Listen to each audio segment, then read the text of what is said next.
لکھا ہے وہ داتا حضور جنہوں نے لاہور کی دھرتی پہ اپنے مریدوں کو کعبے کا دیدار کروایا۔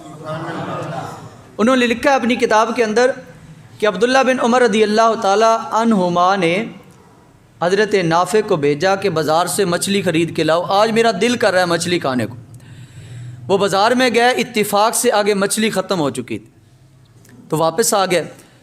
کہنے لگے بڑا ہی دل کر رہا ہے مچھلی کھانے کو۔ ایک دو دن بعد پھر بھیجا، نہ ملی تو وہ دوسرے بازار چلے گئے، مثلا یہاں سے نہیں ملتی تو اگلے بازار سے مل جائے گی۔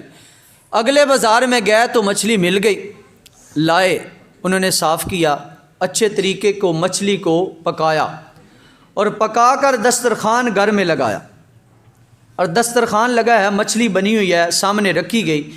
کھانے کے لیے سارے بیٹھ گئے۔ عبداللہ بن عمر رضی اللہ تعالی عنہما بھی بیٹھ گئے۔ اب بتاؤ، ایک ہفتے سے بندہ تمنا کر رہا ہو میں نے مچھلی کھانی ہے، میں نے فش کھانی ہے، اب اس کا کتنا دل کر رہا ہوگا کھانے کو، اور اچھے طریقے سے بن کر اس کے دسترخوان پہ پڑی ہو تو کیسے وہ خوشی سے کھائے گا اور کیسے اللہ کا شکر ادا کرے گا۔ اب وہ صحابی رسول، ان کے دسترخوان پہ مچھلی بنی ہوئی پڑی ہے، سارے بیٹھے ہیں، کھانے کے لیے ایسے اٹھانے لگے ہیں، دروازے پہ دستک ہو گئی، کہا اللہ کے نام پر مجھے کچھ دے دو، اللہ کے نام پر مجھے کچھ دے دو۔ اب پورے ہفتے سے انتظار تھا کہ مچھلی آئے گی، ہم پکائیں گے، اس کو کھائیں گے اور اللہ کا شکر ادا کریں گے۔ اب دستک ہوئی، اللہ کے نام پر مجھے کچھ دے دو، تو عبداللہ بن عمر رضی اللہ تعالی عنہ فرمانے لگے نافع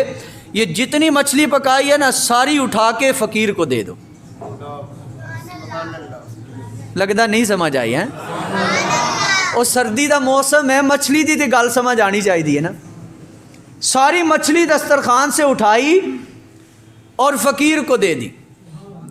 اب غلام کہنے لگا حضور پورا ہفتہ ہو گیا آپ فرما رہے تھے مچھلی کھانے کو دل کر رہا ہے، مچھلی کھانے کو دل کر رہا ہے، مچھلی اتنی دور سے میں خرید کے لایا ہوں، اتنی محنت سے میں نے اس کو صاف کیا اور اتنی محنت سے لکڑیاں جلا کر میں نے اس کو پکایا،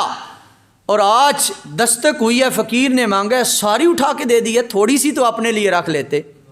تو عبداللہ بن عمر رضی اللہ تعالی عنہما نے مسکرا کے جواب دیا، فرمایا جب اس نے دستک دی تھی نا تو مجھے اپنے نبی کا ایک فرمان یاد آ گیا، میرے کانوں پہ دستک ہونے لگی میرے نبی کے فرمان کی۔ میرے آقا علیہ الصلوۃ والسلام نے فرمایا ایک چیز تمہارے سامنے موجود ہو اور تمہارا دل بھی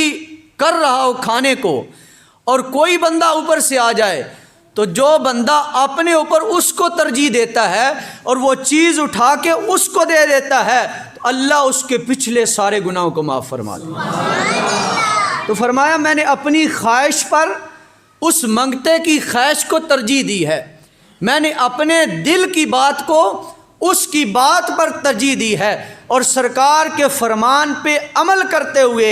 اس مچھلی کو دے دیا ہے اور جنت کو لے لیا ہے۔